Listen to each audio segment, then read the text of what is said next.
Thank you, distinguished colleagues. There's a great temptation to remind our opposition about Gevorg Ajapahian, whom they cherish, and his thoughts about the linkages between clergy and KGB agents. But I will pose a different question, but I would ask the opposition to follow the thoughts and interviews of those whom you worship.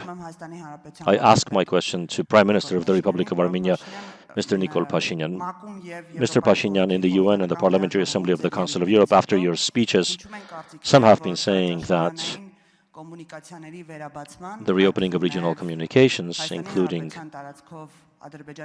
the connectivity of the main part of Azerbaijan with Nakhichevan via the territory of the Republic of Armenia, is an area where your positions have become more hardline. What is this related with?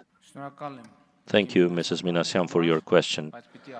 But I have to note that on the questions you raised, my positions have not simply changed. They have simply not changed. They have not become more hardline. They have not weakened. They have not changed. And what was noted, and I want to specify the date, on August 8, 2025 in Washington, D.C., all of that, this is not just our policy, not just our will. We think this should be implemented a day sooner, a minute sooner. What is the issue? The issue is the following. You know, we have signed and initialed documents. When expressions are voiced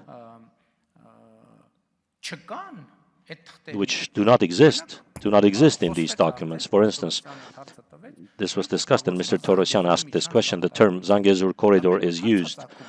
We get a question, where does this expression come from? We open and read this paper that we signed in Washington, D.C. This paper we signed with the President of Azerbaijan, and the U.S. President signed it too. Is that term found in here? No, it isn't. It does not exist in there. Fine. We initialed the agreement on peace and establishing interstate relations. Is that term there? No, it isn't. Have we ever adopted anywhere, any document where that expression could be found? No, such an expression does not exist. Therefore, why is it used? So I asked a simple question. I said I thought it makes sense to clarify what that place reference is made to what place reference is made. And I'm also raising this in the National Assembly because it's an important nuance. Because, for instance, if in Azerbaijan that's what they call the Horadiz-Zangelan Road, for instance, then we have to ask ourselves a question. Are we bothered by this or are we not?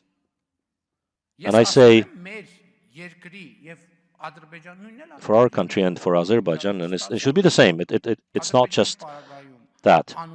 In the case of Azerbaijan, Azerbaijan determines the names. In the case of Armenia, Armenia determines the names.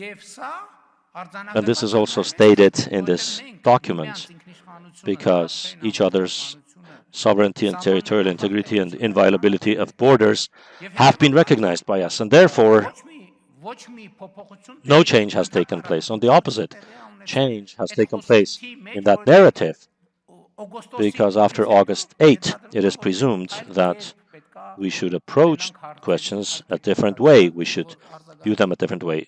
If you have a remark, and then I will continue. In my remark, I want to state that the logic that back in the day was introduced by the President of Azerbaijan, or the corridor logic was linked with it in Armenian discussion, is seen as juxtaposed to territorial integrity. So if the principle of territorial integrity is fixed in the memorandum, it means that expression no longer exists, according to my logic. Yes, but, and that's why I say this, it's obvious that in our society that expression is irritating because of the circumstances that you mentioned. So we need to understand why it's used. To irritate? But there's the other question.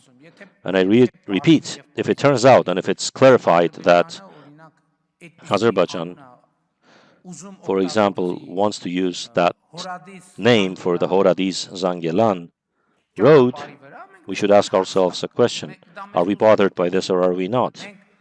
Is this our topic or is this not? And I say there can be no other definitions regarding the territory of the Republic of Armenia. And what I say is legitimate. As to communications, look, we need to open as soon as possible. Now, today, without any problems, we can start gas pipelines, other pipelines, electricity transmission lines, cables, design and construction. We're now starting the design. We are to start the design of the railway and to see what other infrastructures there are that we should reopen. But I reiterate, in this document there are 5 expressions.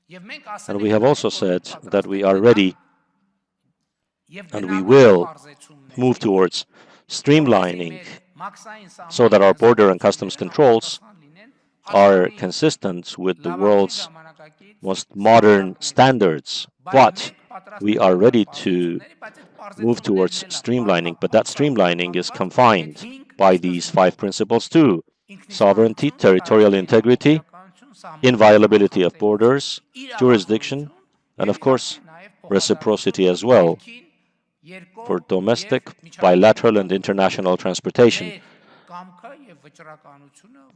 Our will, determination have not been undermined in any way. On the contrary, I can say now to Azerbaijan, why are we creating a dispute around these words? Let's go on the ground and implement what we have agreed upon.